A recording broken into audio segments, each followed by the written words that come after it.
Hi, everyone. Good evening, and thanks for joining us. My name is Allison West. I'm a senior legal advisor at the European Center for Constitutional and Human Rights. For those of you that don't know us, we're a Berlin-based nonprofit organization dedicated to enforcing human rights through legal means in cooperation with partner organizations and communities around the world. Our work focuses mainly on areas of international criminal accountability, business and human rights, and migration. So today we're here to mark a grim anniversary.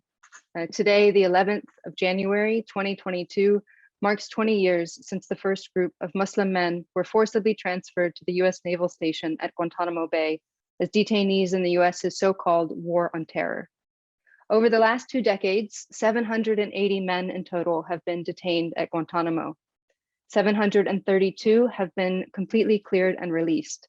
They've either been sent back to their home countries or they've been transferred to third-party countries negotiated by the US.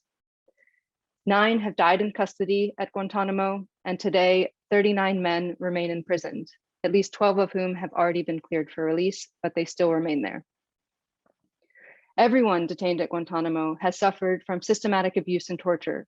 And indeed, the military base located on Cuba was chosen precisely because the US government considered it to be beyond the reach of law. This has led a lot of people to refer to it as a legal black hole. And while in some ways that's true, in many other ways, Guantanamo is actually a place completely steeped in and made possible through laws. While today marks 20 years of ongoing arbitrary detention, 20 years of torture and abuse, and 20 years of impunity for those responsible, it also marks 20 years of continuous and determined resistance against the injustices at Guantanamo. This resistance has been led first and foremost by the detainees themselves, as well as by a host of different activists, lawyers, academics, journalists, artists, and many others. And that's where our anthology project and art exhibition come into play.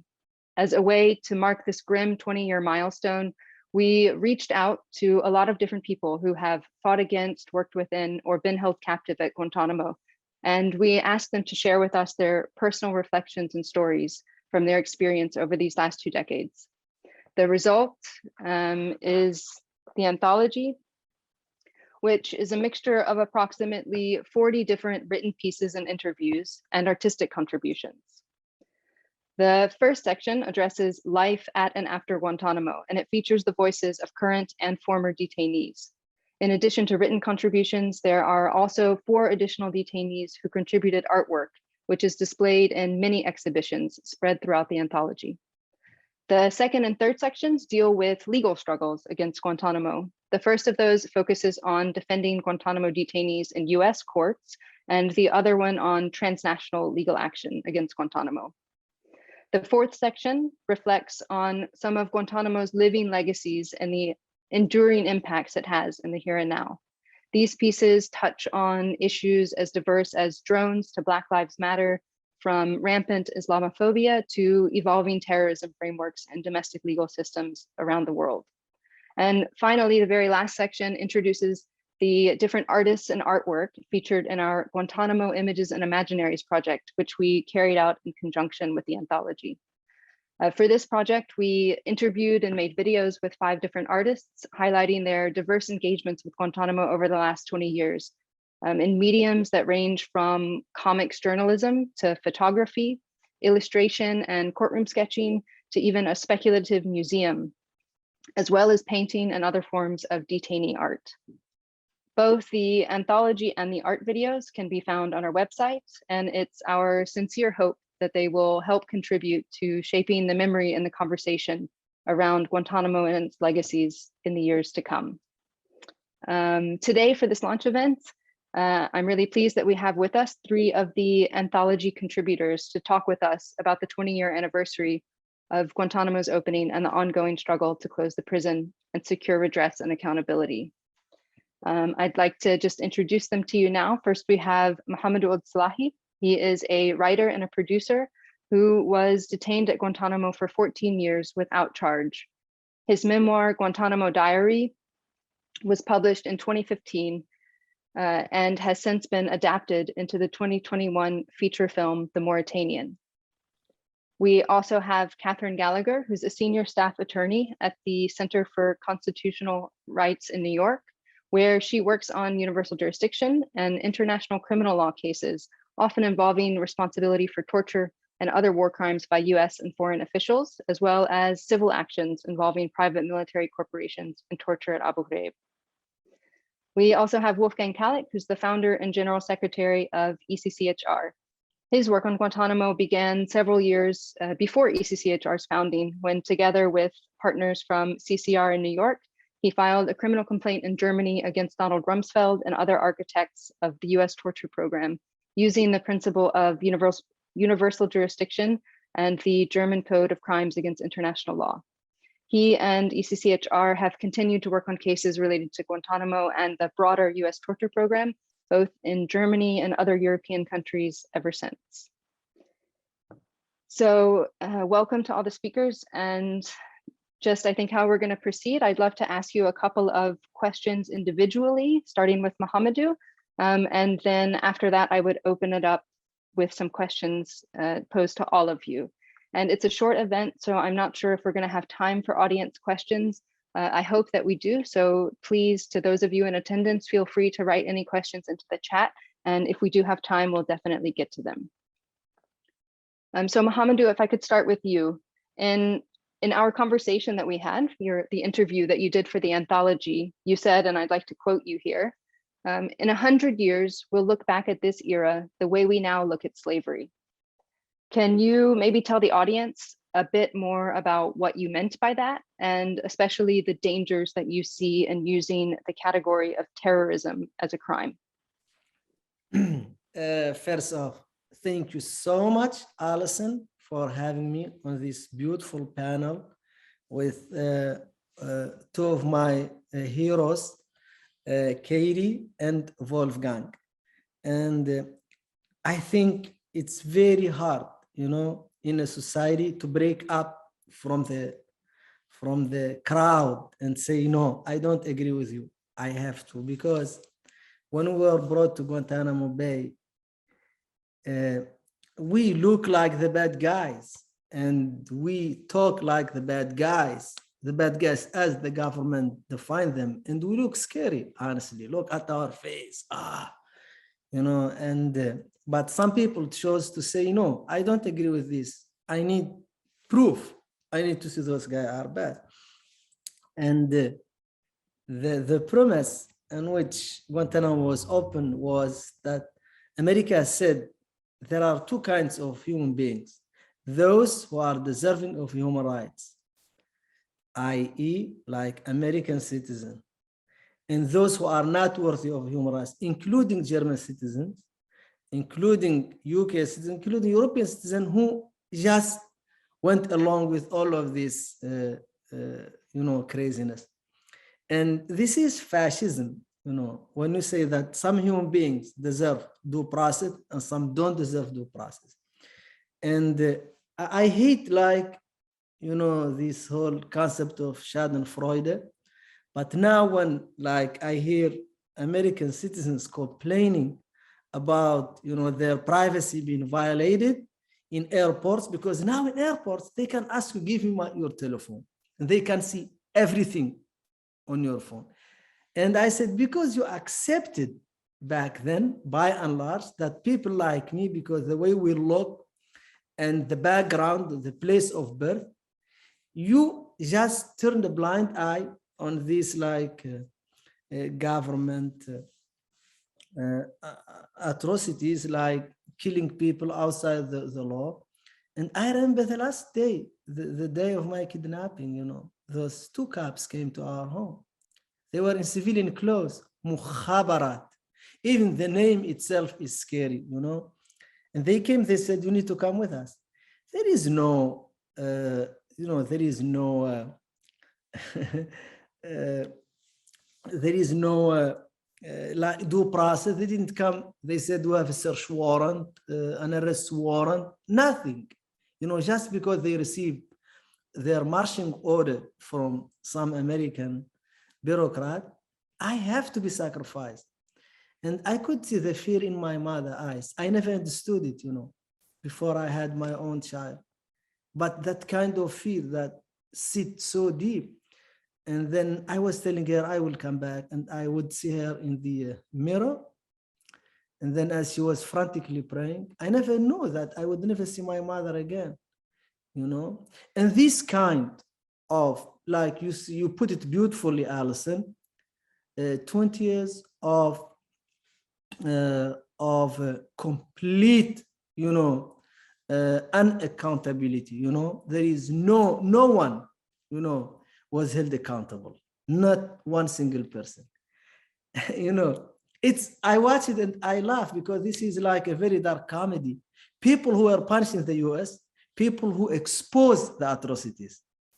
Like when they, Bughraib, not one single person who was involved in the torture was held accountable. But the people who showed the atrocity, they said, that's classified material. Why did you show it to the world, you know?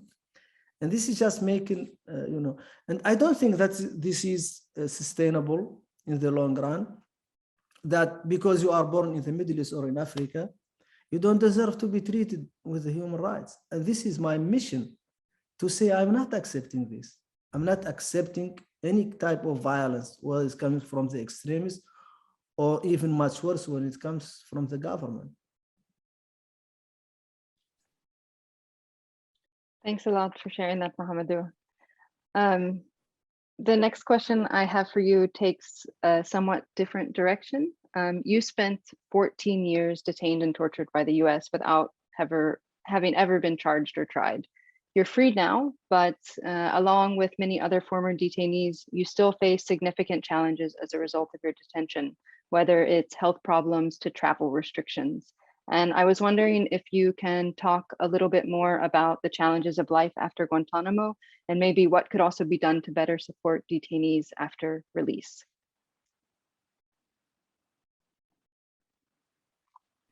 I mean, you hit the nail in the head. It's those are real challenges, because when the United States says that you are a bad person, well, you are a bad person for the rest of your life.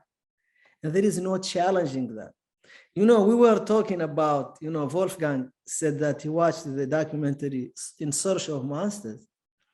The irony is that all those people who tortured me, they had no problem coming to Germany. They could come, watch the movie, attend the premiere. The only person, the only character in that movie who was banned from coming to Germany was me, no one else. And this is like, this cannot be, you know, this is like beyond like comprehension. Like, you know, I am a victim of torture. I'm a victim of the violence of the state. And that this whole world, this whole democratic world, this whole free world is conspiring to do this and to go against like people because the US labeled them quote unquote terrorists. It's just like beyond comprehension to me. And it's just, you know, just paling, I mean. And when I came out, you know, the US knows, we know that from the document, that they know since 2003 that I was innocent, but they labeled me unreleasable. I was so shocked when the former minister of exterior in Mauritania told me that. They told him, Mohamedou is unreleasable. Why? They wouldn't give him any answer, you know. It's just like because they don't, I guess they don't want to embarrass themselves. And I was like, I won my court. Everywhere I went, I won. I won in Mauritania. I won in Jordan. If the Jordanians declared me innocent, but they wouldn't release me. When I was released, I was not allowed to have a passport. When I had a passport, the US Embassy in Mauritania disseminated an email. I think Wolfgang had seen it.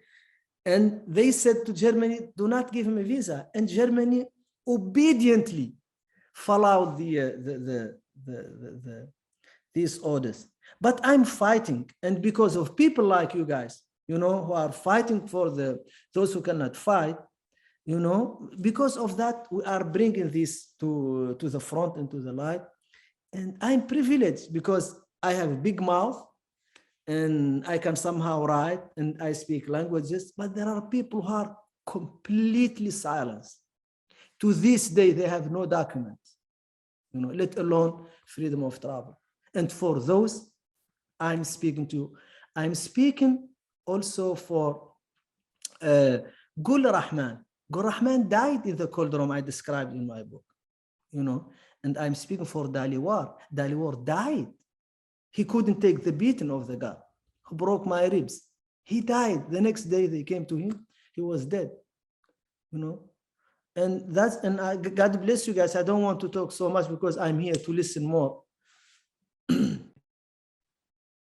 No, thank you so much for sharing it, Mohamedou. And I can only say that all of the detainees that we talked to in the course of putting the anthology together shared similar stories and have similar concerns about their brothers who are in different countries or facing different kinds of hardships. So I can only encourage everyone to really read that section and to just find out what more. There are many other sort of projects going on to support detainees after release as well. So that's something we can't forget about. But maybe now, thanks Mohamedou, we'll move on to Katie and we will discuss maybe a bit of the legal struggle against Guantanamo. So Katie, your reflection piece in the anthology is titled "The Challenges of Accountability, the Cost of Impunity, and Ongoing Pursuit of Redress."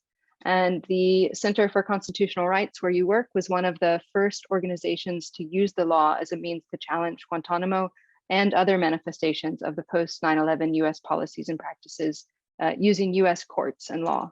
Can you tell us a bit more about CCR's role and some of the challenges that you faced in this fight against Guantanamo? Sure, and good morning, good afternoon, good evening, everyone.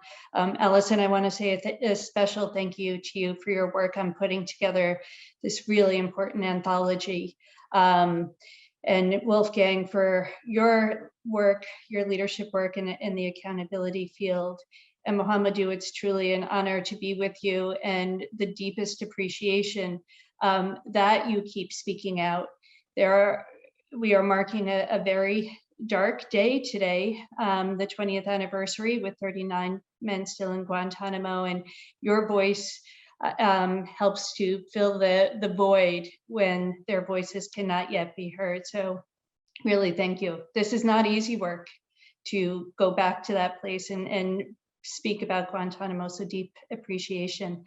Allison, your question about the role of CCR, and that really, I can't begin to answer that question without mentioning Michael Ratner, who of course is an integral part of the legacy and work of ECCHR, but he really was one of the leaders in building what has been called over the years the Guantanamo Bar, filing those first cases for habeas corpus on behalf of, at that point, unknown individuals detained in Guantanamo. Their names were not known, their faces were not known, their stories were not known, their nationalities were not known.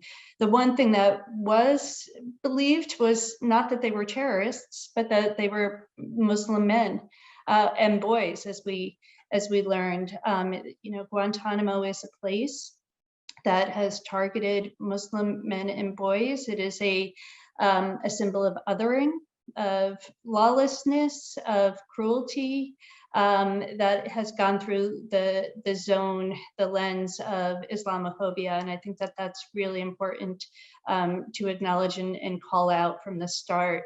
And so the trajectory of legal cases it could be the entire conversation, but essentially CCR led the work in filing those first habeas cases on behalf of the few names that were known, because family members were wondering, where are our sons, where are our brothers, where are our spouses, and came forward and said, can you help us challenge? We think they might be in this place called Guantanamo, because there was a lot of fanfare, positive fanfare, which is so horrifying. The day that the first detainees arrived in Guantanamo Bay, Cuba, on January 11th, 2002, with the goggles and the orange jumpsuits, and literally the cages. And over the course of the past 20 years, and this work continues, CCR has represented individuals in Guantanamo to be released. It has represented individuals who have died in Guantanamo and seeking some measure of accountability and redress, some acknowledgement about their fate. It has represented individuals after release seeking some form of remedy, and again, acknowledgement about what they were subjected to, first in US courts. The US courts, while we've had victories at the Supreme Court, to at least have some US law apply to Guantanamo in the form of the Rasul Supreme Court case, the Hamdan case, the Boumediene case. The reality has been that Guantanamo has largely remained outside the boundaries of law. And I don't mean that there isn't legal practice that happens, but the core principles, whether it's US constitutional law or of due process and equal protection, or whether it's international law like the prohibition against torture and arbitrary detention, these violations of law have been allowed to exist for the past 20 years and continue to this day through multiple administrations. While we heard the Obama administration and the current Biden administration said they want to close Guantanamo, we saw Donald Trump, of course, say he wanted to send more people there.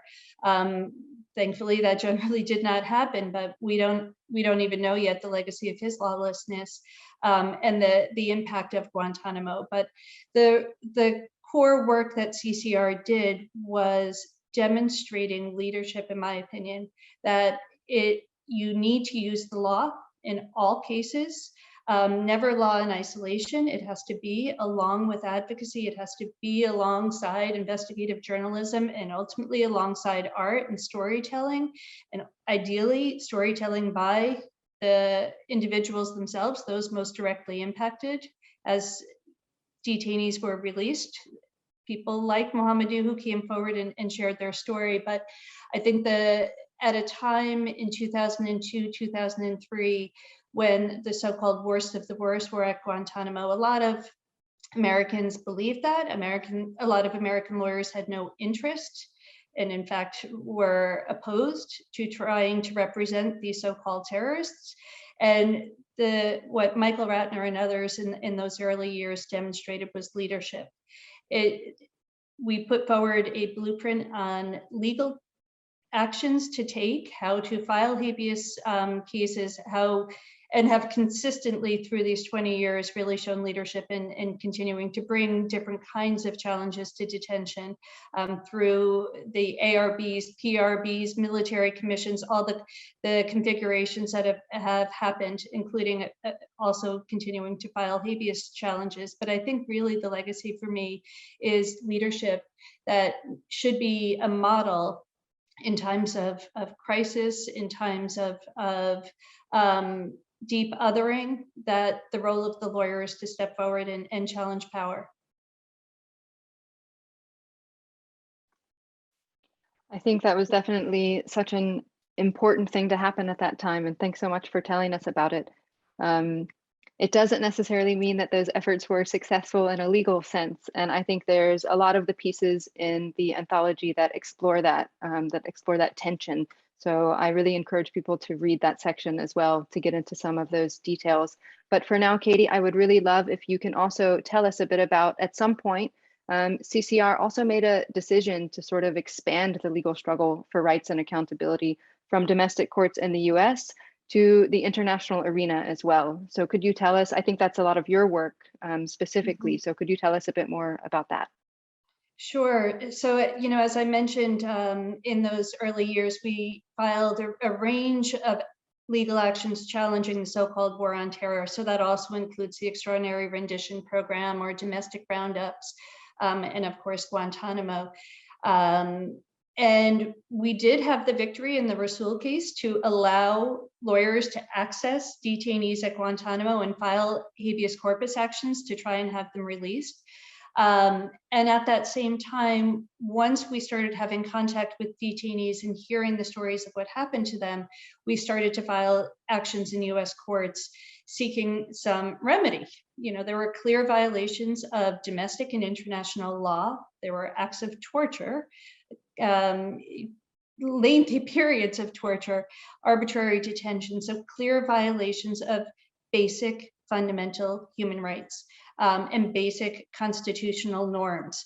And what we saw very early on in those early actions filed in US civil actions, US courts, was that no court was willing to hear these cases, whether it was immunity defenses or political question or state secrets. The Bush administration, of course, which was you know, the administration behind these programs, fought the cases tooth and nail in US courts, invoking these doctrines, and we saw judges going along with them.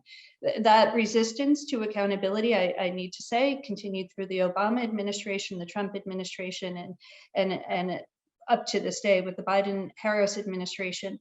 But because the courts and the administration itself and Congress, there was really no willingness to reckon with the cruelty, the illegality, the torture that the United States inflicted on so many individuals at Guantánamo, in CIA black sites, and ultimately also in Afghanistan and in Iraq.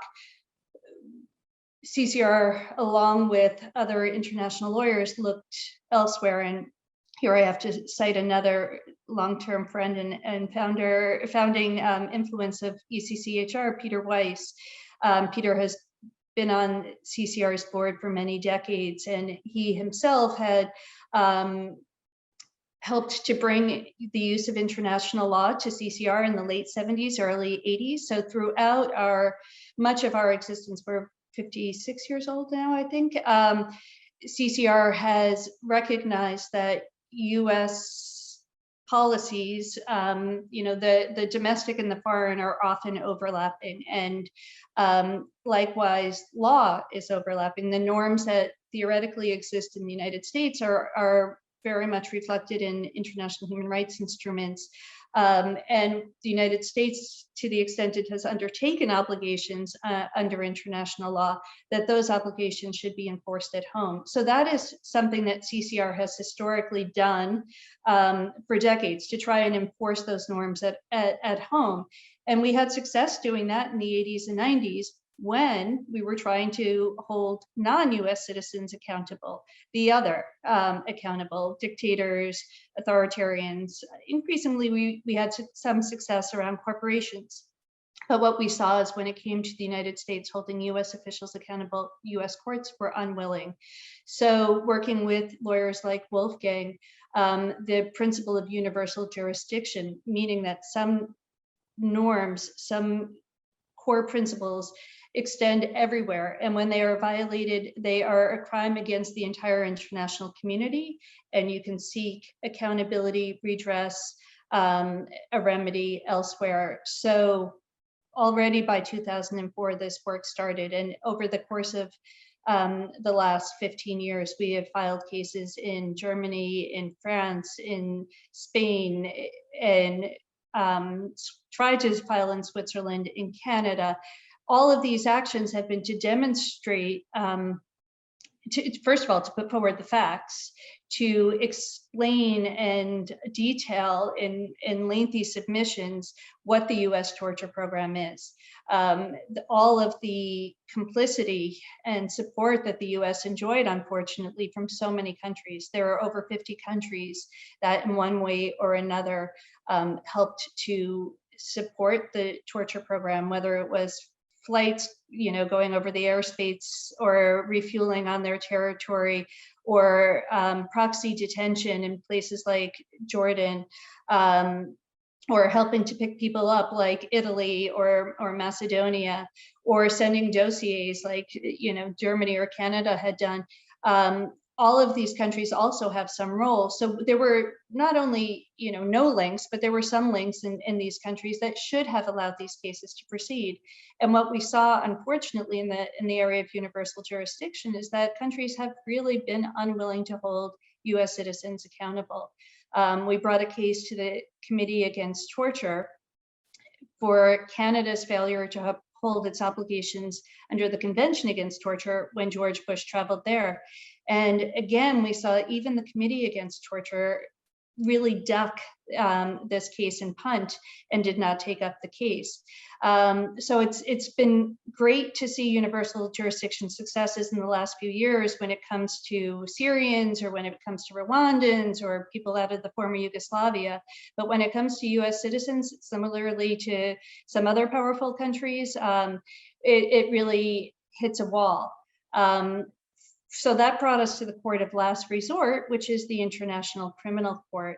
And as I mentioned, there are so many countries who had been complicit in the torture program. What we saw is that there was torture that occurred on the territory of Afghanistan at the time that Afghanistan was a member of the ICC, torture that occurred on the territory of Romania, Lithuania, Poland, Jordan, Djibouti. These are all member states. And so we, along with Afghan civil society members and other lawyers, have really pushed the International Criminal Court to investigate this global torture program, which we think has done so much to degrade the rule of law globally. And it took a lengthy period of time, but the former prosecutor ultimately decided to move forward with an investigation.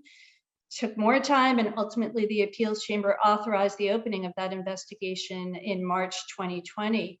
But we saw the Trump administration push back and issued an executive order, ultimately put the prosecutor on a sanctions list. And now that we have a new prosecutor at the ICC, he has indicated that he is going to deprioritize the US torture investigation, that part of the Afghanistan situation. He's made remarks that are particularly troubling as they reveal a lack of understanding, in my opinion, of the severity of the harm of torture done to detainees in Black sites and at Guantánamo. Those who've worked on the issue of torture, it is one of the most insidious crimes, and the mental harm can long outlast the physical torture.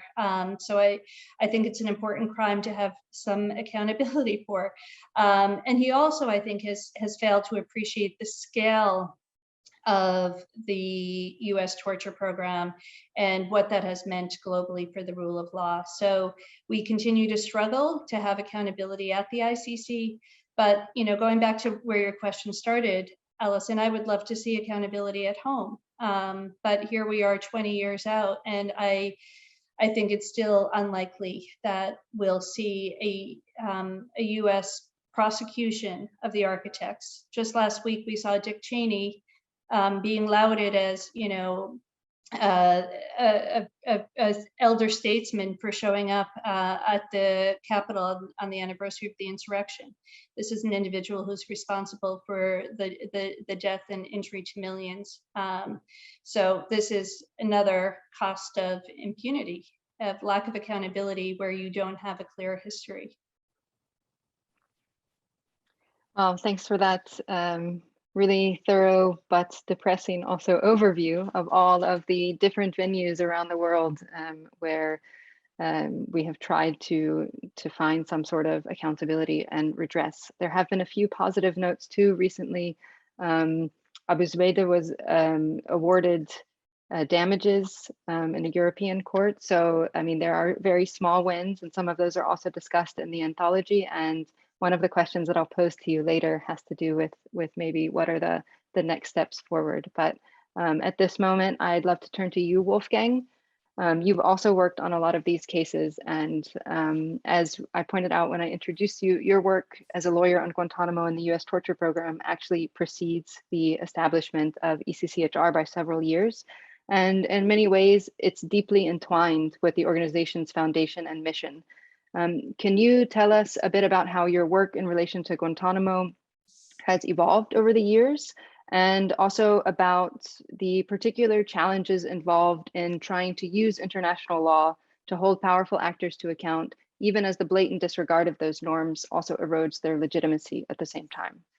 Yeah, thank you very much, Alison, and hello, everybody. Yes, ECCHR wouldn't have been founded without the universal jurisdiction cases. I had the pleasure and the privilege to file together with CCR in Germany and later on in other European countries.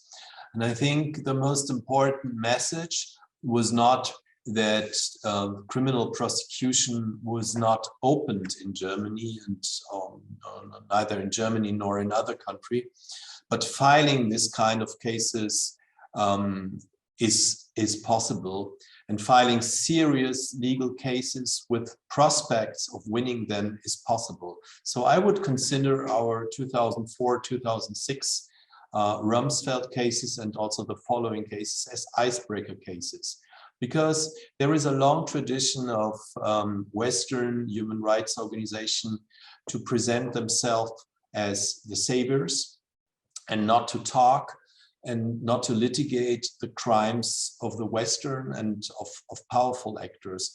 And I think in this regard, the Rumsfeld cases and later on other type of litigation changed a little bit the scene. And I would also include cases against Western corporations and recently cases regarding colonial crimes of the Western colonizing countries. These are kinds of cases which were impossible to imagine like 15 years ago. And so in this regard, my outlook is not as pessimistic as I heard from the others, but obviously it depends a little bit where you are. And I had the pleasure to see some progress in this country. Thank you very much for the compliments of you, Mohamedou and Katie. But I mean, we here in Germany, I was not receiving hate mails. I was not hated. I was applauded for taking up the Abu Ghraib and the Guantánamo cases. And the worst, sentiment I was confronted with was skepticism and reluctance. People saying, this is not serious, that doesn't lead anywhere. And if you file such cases against such powerful actors, the law will be changed as it has been changed in Belgium and in Spain later on, the universal jurisdiction laws. And that's where we are right now. I would say we needed to bring this kind of cases. We filed them in a way that they could have been taken up by prosecutors and judges. It has not been the case in the very first decade, but we still haven't given up the fight, because we know that Chilean and Argentine military were put on trial 30, 40 years later. So there is still some time left. That's the one thing. The other thing is, these cases were from the very beginning also meant as a defense of the absolute prohibition of torture. Because Guantánamo, yes, Mohamedou, you and the others were mistreated. All kinds of legal actions were necessary in defense of your rights, fair trials, not being tortured, and so on. But this was not, but the idea, the concept of Guantánamo went far beyond that. They wanted to introduce, let's say, law-free zones into the international scene. I mean, we have a lot of law-free zones in countries like Russia, China, North Korea, and many more else. But to have Western countries like the US, like West European countries who were complices in the CIA extraordinary rendition program, and now accepting law-free zones, that I think that was for me was one of the most interesting and important contested terrains. And I think when we look back, I would come to a rather mixed account and not say we have lost everything. Because I remember the time in Germany when we started with these cases, there were people around here who were advocating for torture when it came to defense of the society against terrorism attack. There were people who were relativating torture, and there were people who tried to argue for a criminal law against the enemies, Jacobs and others. And these attempts were fought back by us. I know that Germany, especially in your case, Mohamedou, didn't react in every regard in the best way. But I would say bringing those cases, scandalizing Guantánamo was crucial, because it would have become worse if it was not for the journalists, was not for NGOs, if it was not for the detainees, and if it was not us, the network of especially US lawyers, but later then joined by European lawyers. Thanks, Wolfgang, for that detailed answer too. We have some questions coming into the chat for that, so I will maybe come back to you on that. But for now, I would like to actually turn the tables on you and ask you a question that you actually posed to all of us in your foreword that you wrote for the anthology. You asked, should reflection on 20 years of Guantánamo be high on our agenda today, given the prevailing global crises of inequality, widespread sexual and gender-based violence, the pandemic, and the climate catastrophe? Yeah, I mean, it's in a way a rhetorical question, because I wouldn't sit here and we wouldn't consider as ECCHR and in our networks, we wouldn't pursue the Guantánamo and similar cases if we wouldn't think that they were not important. But I think it's at the same time, it is important to see that there are, Guantánamo was a kind of symbol for many. It was catchy. It was the bad US, Army, CIA, Secret Service. And that is a little, from my point of view, is a little bit too easy. It was a kind of black and white painting. And I think this is a bit too easy. And so I would say the important thing is to combine the fight for political and civil rights, even in cases of terrorism suspects, to guarantee all rights to them, all human rights, to guarantee fair trial to them, means that law has to be applied in an equal manner in every situation. And so it's about defending legal standards in the sphere of political and legal civil rights, but at the same time we should go beyond that. And that's the criticism against Western human rights organizations, not to look into economic and social rights, not to look into a collective dimension of rights, to ignore the struggle of Indians and South African organizations for the right to water, the right to food, and so on. And I think it's important to link all these fights. And why do I think it? Because we are facing a very intersectional crisis right now with the pandemic, with the climate catastrophe, with financial and economic crisis, growing inequality. And so there is no way that we stick in our boxes and fight our in our segments of society and law, but we have to bring this together. And I think that's important to understand. So yes to Guantánamo, no to the erosion of legal standards, no to the erosion of international law, but at the same time, we have to link it to other fields of law. And also we have to acknowledge that this is not only a legal struggle. Yes, it is a legal struggle. We have to use legal instrument, we have to use legal fora, but we also have to understand this as a political struggle, where we have to come to a more profound and more intersectional political analysis. And that is in a way still lacking in the human rights and in the lawyer scene. So I would say, yes, we achieved something. We fought back some of the most fierce attacks against legal standards, but still a lot to do from our side.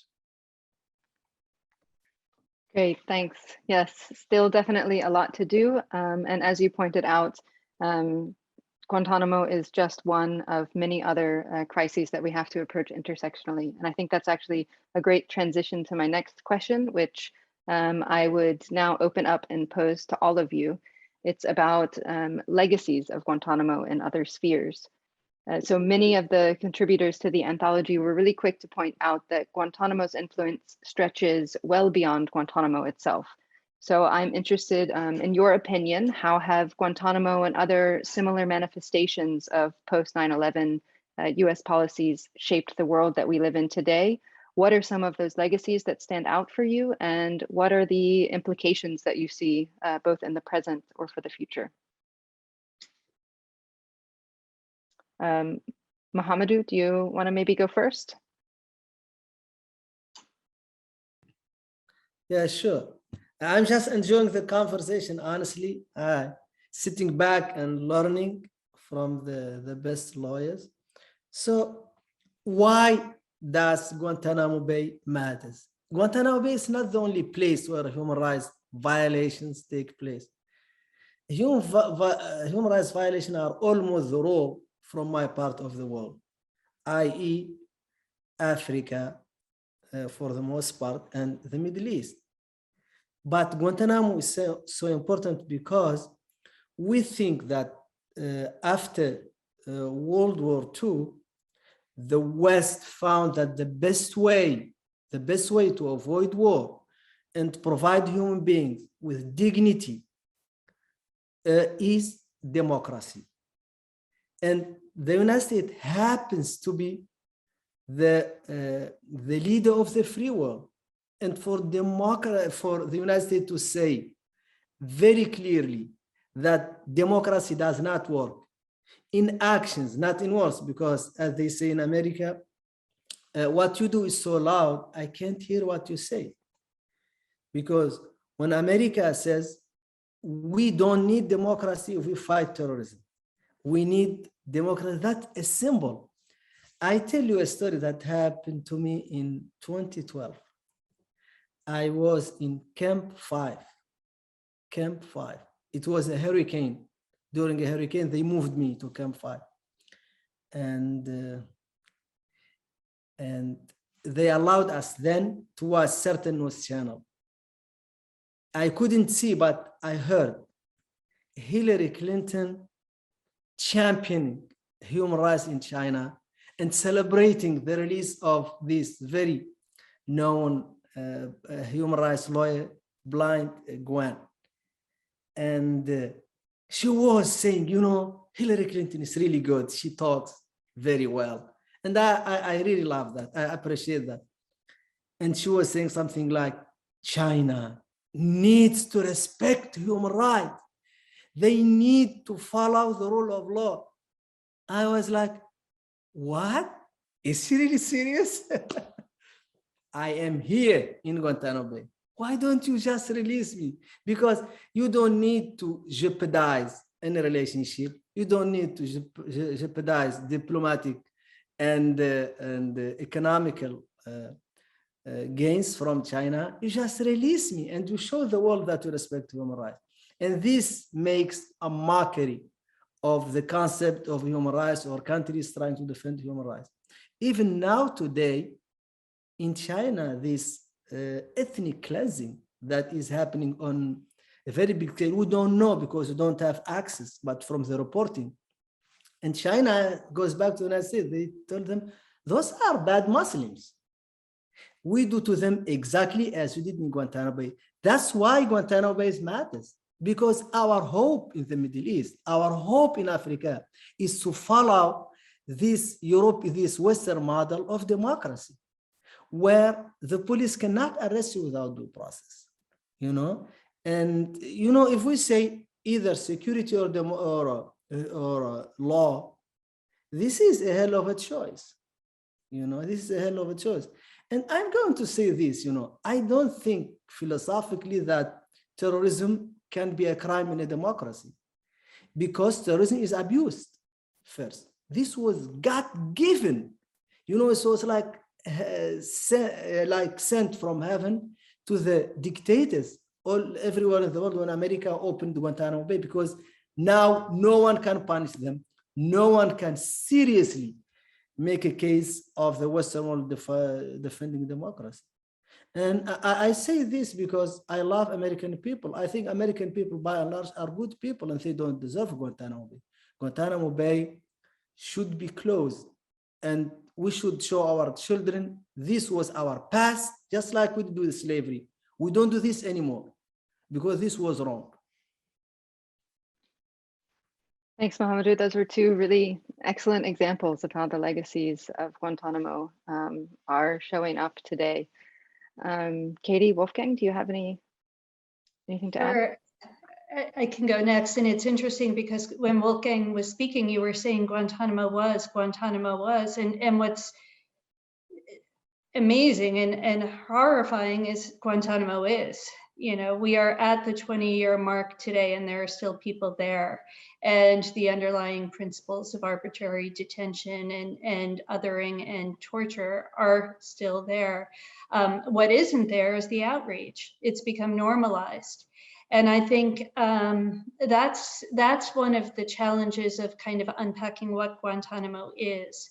For a number of years of our work, Guantanamo was spoken about as exceptional, you know, and that serves a certain purpose. And of course, it is an extreme example of violations of the rule of law, but it is not unique.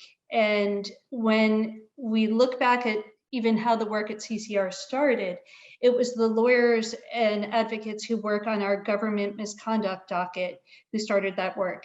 Lawyers who worked on police brutality cases, lawyers who worked on discrimination in public services, lawyers who worked on, you know, foreign policy that targeted lawyers who worked on cases out of Israel, Palestine, or out of US military interventions in Latin America and Southeast Asia. So this work came as a continuation in many ways of US abuses of power against the vulnerable. And sexual violence, Wolfgang, you mentioned that was part of our work before, and it is certainly a key piece of the torture at Guantanamo and the abuse, that sexual violence. So it's not an outside, it's part of. And I think I definitely agree with Wolfgang that there's so much more there to unpack, because I think Guantanamo is a microcosm of so much of what is wrong with US policies and foreign policies, what is wrong with law and the limitations of law. It is intersectional, because also look at who was picked up, how they were picked up. Men were bought and sold. There were bounties. That is how a vast majority of people ended up in Guantanamo.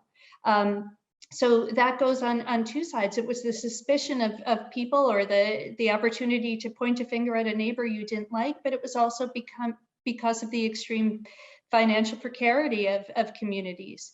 There was the definite religious othering, attack on Muslims and Islamophobia, the militarism. So I, not in an academic way, but in a very human and human rights way, I do think there is a lot to still grapple with and unpack. I don't want to say interrogate, that word, which sometimes comes in from academia and law. No, not in the context of talking about Guantanamo and human rights. There's so much more there. So I agree, but that legacy, this for me is part of why the accountability work still matters in 2022, why it is so deeply disheartening and concerning when the prosecutor of the International Criminal Court says, oh, you know, we don't need to worry about that. It's not a priority, either because it was long ago or because it wasn't so serious. No, you had so many countries willing to subvert the law, subvert international law, domestic law, sign up and support, because the United States stands for democracy and the rule of law, even when they are breaching it. And so the legacy is that erosion, is that affirming of othering. We have administrative detention in places like Israel that has existed for decades, and we have detention of migrants, whether at the US border or in Europe. Detaining people without charge has become normal. Torturing people in detention, even in, if it's detention for immigration, has become normalized. Family separation is a form of the torture. The privatization, I think we also have to remember the profit motive that underpinned a lot of the US military interventions and responses to September 11th had a corporate piece to them. That privatization, which we saw with contractors at Guantánamo, that incentivizes detention, military interventions, othering opportunities and adventures. So there is so much that comes from looking at Guantánamo, but on this anniversary, I think we also have to come back to the fact that it is still there and we need to get it closed, and the men who are there need to be released. I'll stop there.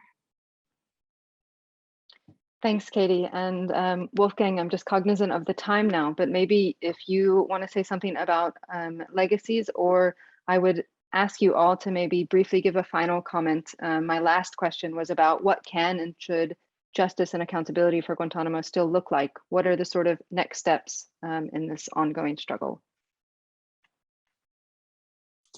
Again, I would link the struggle for the rights of the Guantánamo detainees, the struggle for accountability of those who have tortured, to other struggles, because otherwise this struggle is lost. Because, I mean, why does the majority of the people in US, or at least the relevant part, advocate for torture or accept Guantánamo? Because of the growing inequality in the US, because of the insecurity of the people, because. And so if we keep on only moving and acting in our boxes, I think it's important to focus on details, to focus in the concrete proceedings. There's no question about it. I'm not saying to drop it, but I'm saying to link it to other struggle, and that's something I'm in a way missing. Thanks so much. And Mohamedou, do you want to have a last input? So the last input I have is to thank you so much for doing this, because of you, you hold the government accountable. And I'm telling you that democracy dies in darkness.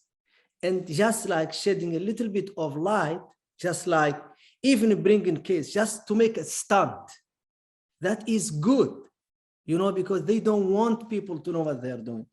And accountability looks like, to me, they close Guantánamo immediately and they make amends. This will make the United States stronger. This will make the democracy stronger. This will make Germany stronger. And it will not make them weaker. And I thank you so much. And I love you. And I thank all those people who are watching us, who are bearing with us tonight, who we couldn't see, but we say we love you and thank you for attending. Thanks so much, Mohamedou. Katie, any last words? No, I think that was really it. Just let us see a close to Guantánamo and an end to all of those practices in all of their manifestations that underpin it and allow it to continue. Thank you so much. Thanks so much. And thanks to everyone for joining us today and for helping keep the conversation around Guantánamo alive.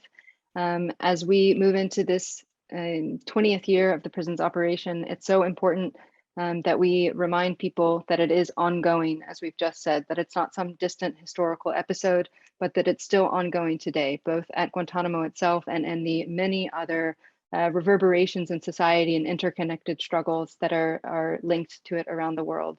So in that sense, there's still definitely a lot of work to be done in terms of pushing for the prison's closure, for continued efforts to seek reparation for the abuses endured by those detained, to support former detainees as they negotiate their lives after release, and to collectively work towards some kind of accountability, both for individuals responsible, but also very importantly, collectively as societies. As one of the artists featured in the online exhibition, Sarah Merck points out, it's really important that we remember that Guantanamo was built by us during our lifetime. And in that sense, it can also be unbuilt by us during our lifetime. We made the prison open, which means that we can also make the prison close. On this note, I'd really like to encourage everyone to please visit the website and share the anthology widely. You can also access a digital version or request a hard copy of the anthology there. And you can also see there a list of upcoming events. For instance, next up, there's a panel discussion on the 20th of January at Stadthaus Ulm in Germany with Debbie Cornwall's photography exhibition called Welcome to Camp America. On that panel, you'll get to hear Mohamedou again, as well as Debbie Cornwall herself and Andreas Schuler from ECCHR. And finally, I would just really encourage you to check out the online art exhibition, Guantanamo Images and Imaginaries, where you'll find 5 videos with the artists Sarah Merck, Mansour Adefi, Molly Crabapple, Ian Allen Paul, and Debbie Cornwall, in which they discuss their different artistic engagements with Guantanamo over the years. And actually, as we close out the event and sign off, I'd like to send you off by playing one of the videos from the online art exhibition with Mansour Adefi talking about detainee art. In the video, you'll see not only Mansour's artwork, but also the paintings that are featured in the many exhibitions spread throughout the anthology. So thanks again for joining us today. Thanks to all of our speakers, and I leave you with the powerful words of Mansour.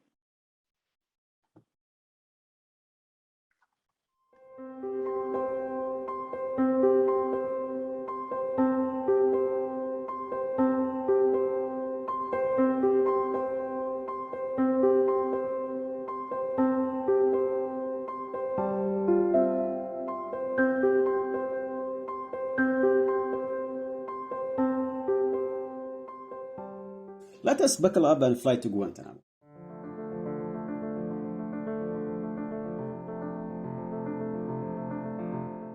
Hey guys, good morning, good afternoon, good night, wherever there. My name is Mansour Daifi. I have another names, Smiley Travel Maker, 441, and the worst of the worst. I was released in 2016 to Serbia, what we call Guantanamo 2.0. I'm from Yemen.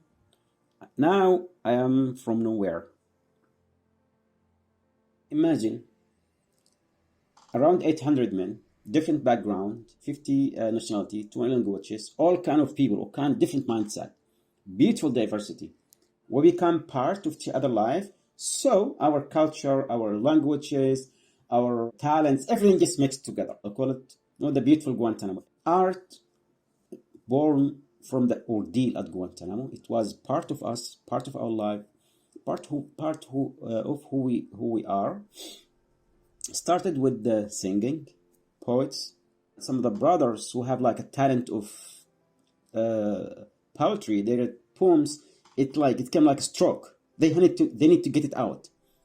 And like, hey guys, please, help me to memorize. So each of us would check a phrase of the poem and memorize it. Until like, oh, I finished now. And we circulate it together. And the first thing, when we have nothing, we have only styrofoam, clamshells, and cups. Sometimes we draw hearts, or tree, or sun, or moon.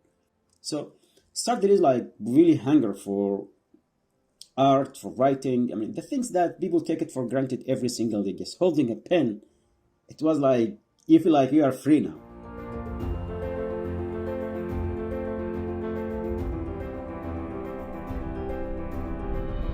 So they relaxed the rules. They start negotiating with us. We set our terms. Here's our terms, guys. We requested, communal living, better life, better food, better healthcare, family communication, classes. One of the classes came art class. At the beginning, it was hard, because many restrictions, rules, everything was new, and they didn't want to give us what we need. We demanded over and over. Then we got art teacher who is like a PhD in art. His name is Adam. Then the art started from there. He really wanted to help, and he started encouraging us to paint. Then the revolution of art started. really. Arts help, it become like a therapy. It holds memories, secrets, time. It's part of our time there. It reflects who we are, and the things you want to have in your life. The thing we miss like sky, stars, the sea, ships. We paint our fears, sometimes we use it to get it out. It became a way of communication. I know, Sabri, when the ICRC came, or they have lawyers, can you prepare my painting from my daughter because we have celebration or Eid or wedding or new baby came or something. You have to write something. Sabri, one of the artists would paint, I would write something nice. It became like a collective work and teamwork. We changed the surrounding inside the jail into like a museum because it was cement, dark. So we start painting and making signs and beautiful painting everywhere. We start even constructing other stuff, shapes, and like also cabinets or tables out of cardboard. We made a lot of furniture. We made windows. We made a lot of things. The first one who started using art at gallery and exhibit our art, the administration, U.S. government. When journalists or tours or visitors came, they show them, look, how we treat them, we give them art classes. It became like our art is used to improve U.S. image about Guantanamo.